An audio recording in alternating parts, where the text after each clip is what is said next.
Have you ever been so mad, so frustrated, so upset that you couldn't help but unleash what you felt? You couldn't help but react. I think if we're honest, we've all had moments where we have been so angry that the anger just took over and we lashed out. You know, we all have different things that really push our buttons and make us mad. You know, maybe for you, it's when you feel like you're getting punished for something, but you feel like your parents let your siblings off the hook for the exact same thing. Or maybe you get angry when you miss questions on a test, but you feel like the teacher didn't really teach that concept. And so you're angry because your grade is lower, but you feel like it's not your fault. You're like, it's not fair. The teacher was supposed to teach this. Or maybe you get angry when you feel like your friend is talking about you behind your back.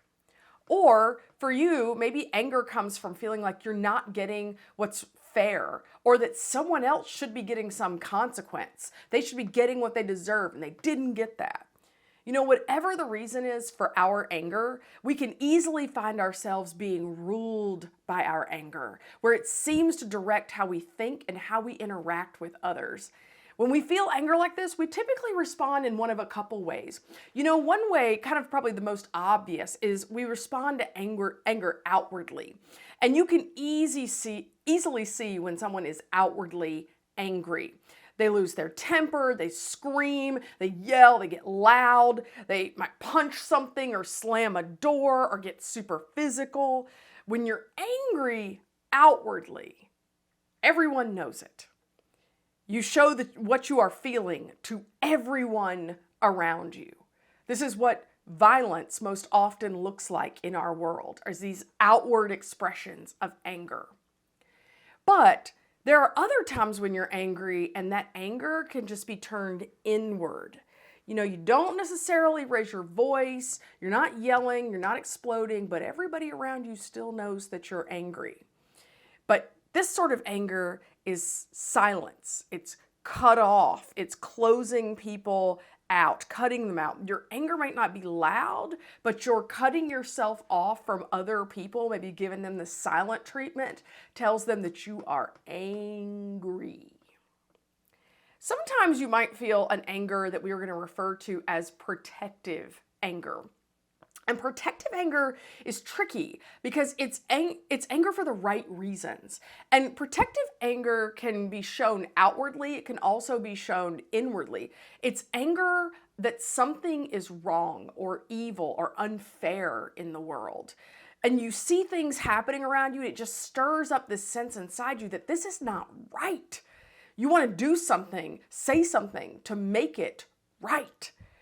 Lots of great things in history have actually happened as a result of protective anger. You know, a recent example is, I don't know if you're familiar with Greta Thunberg, but she's a teenager who just became super angry about everything that is happening with the environment.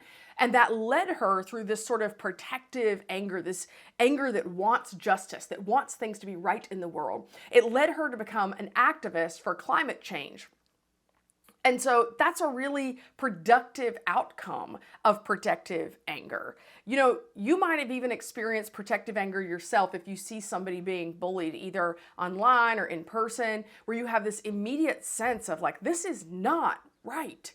That sort of protective anger, again, can lead you to do things that are really good, where you stand up for a person and you say, hey, this isn't right. So protective anger comes from the right place. It is a signal that something is not as it should be. Something that is happening isn't right. You might have even felt some protective anger about the events that unfolded in Washington, D.C. this week. You may have found yourself thinking, this is not right. And it might have made you angry. That is a totally reasonable response because we know that what happened was wrong.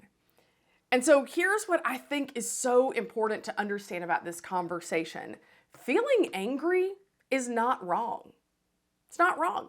The mood, the feeling, the emotion, it's not a bad thing. It is okay to feel angry.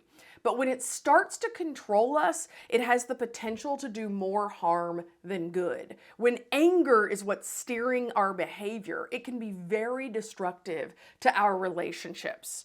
So how can we be mindful about how we navigate anger? Well, we're going to take a look at some of the things that this guy named James said in the Bible. And I always like looking at James because he was the brother of Jesus. So he had an up-close personal view of who Jesus was as a person.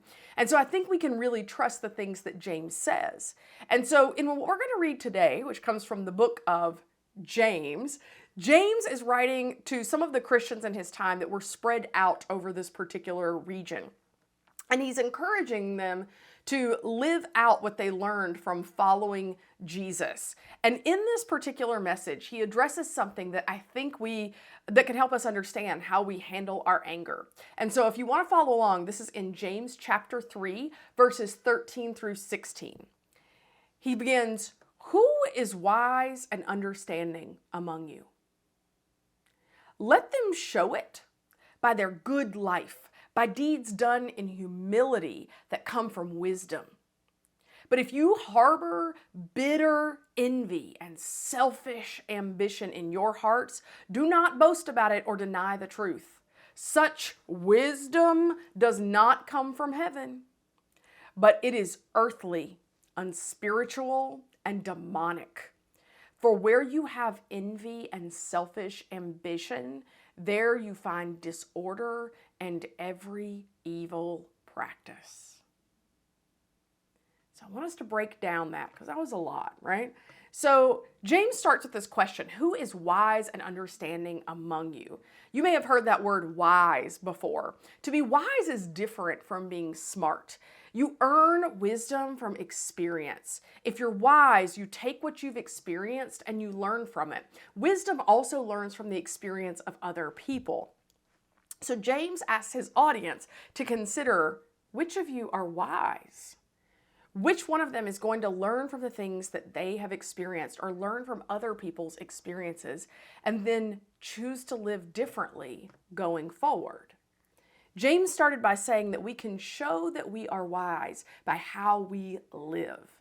The way we treat other people, the way we view other people, the things that we do, that demonstrates our faith in God. Those things will be a sign of the wisdom that is in our hearts. But if we have things like bitterness and envy and selfishness and anger in our hearts, then our actions, our words, our responses will show that instead.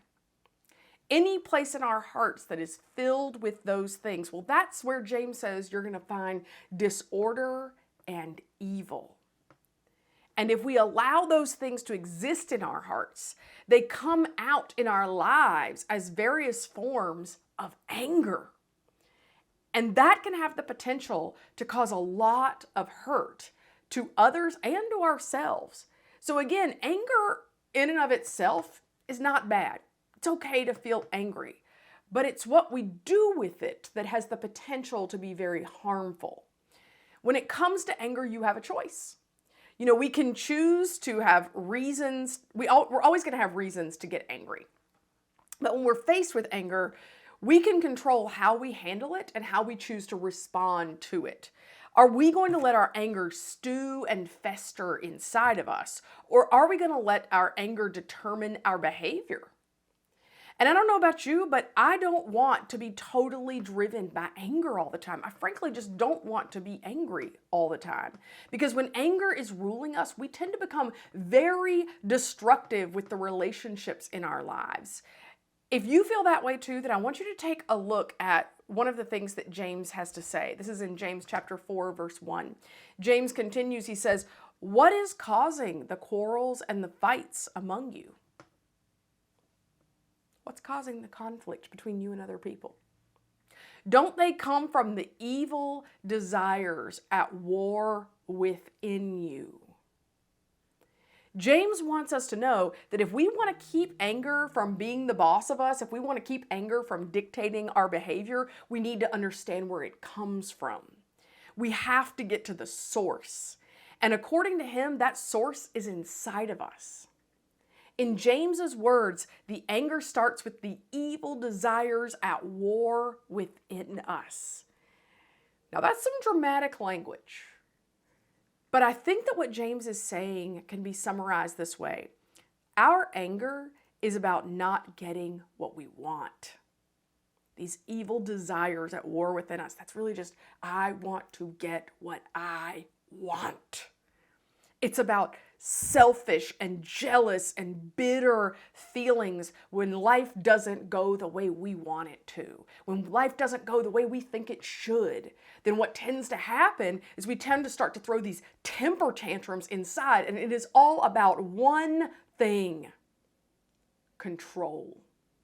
I want control. That is so often what anger is about. You see, we have this idea of how life is supposed to be. We want to be in control of the way people act and of the things that happen in our lives, and we want to make sure that our expectations and our desires are met.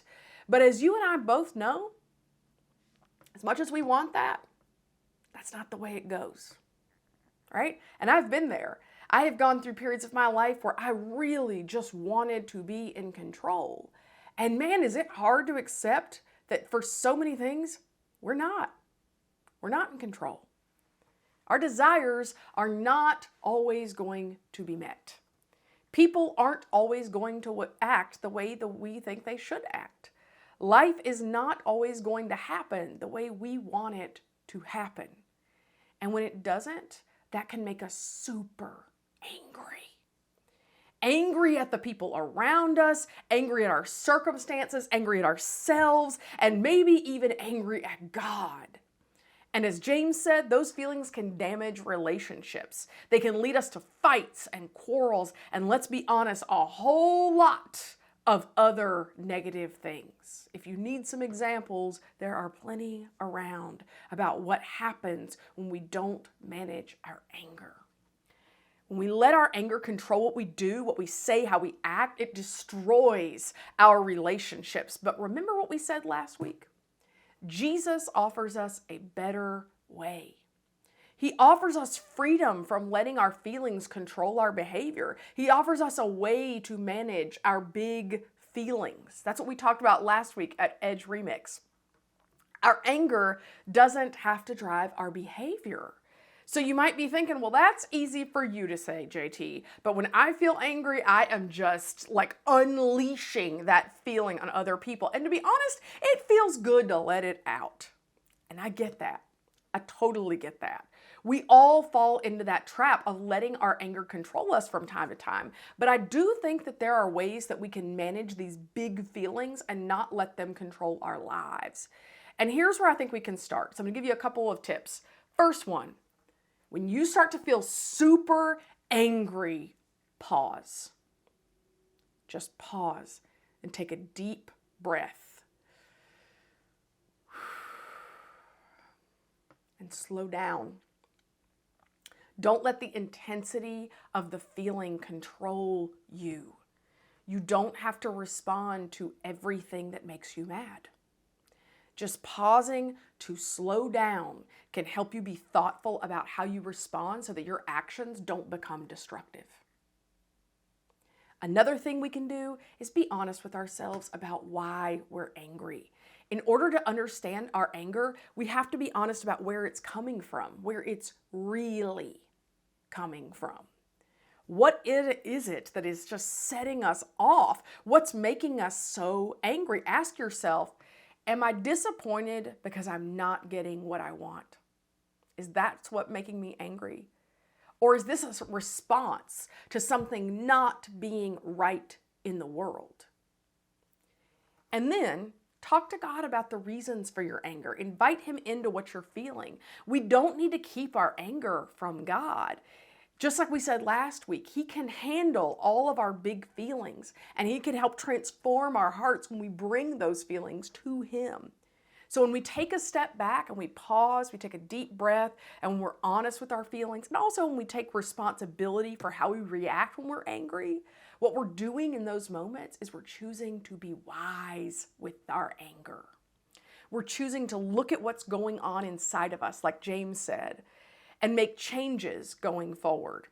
And when we do that, our anger loses the power to control us. It loses its ability to make us react or respond in a way that is not healthy. It loses the chance to be the boss of us. And that allows us to make healthy, wise decisions about how we interact with others rather than giving in to the anger that is harmful to relationships.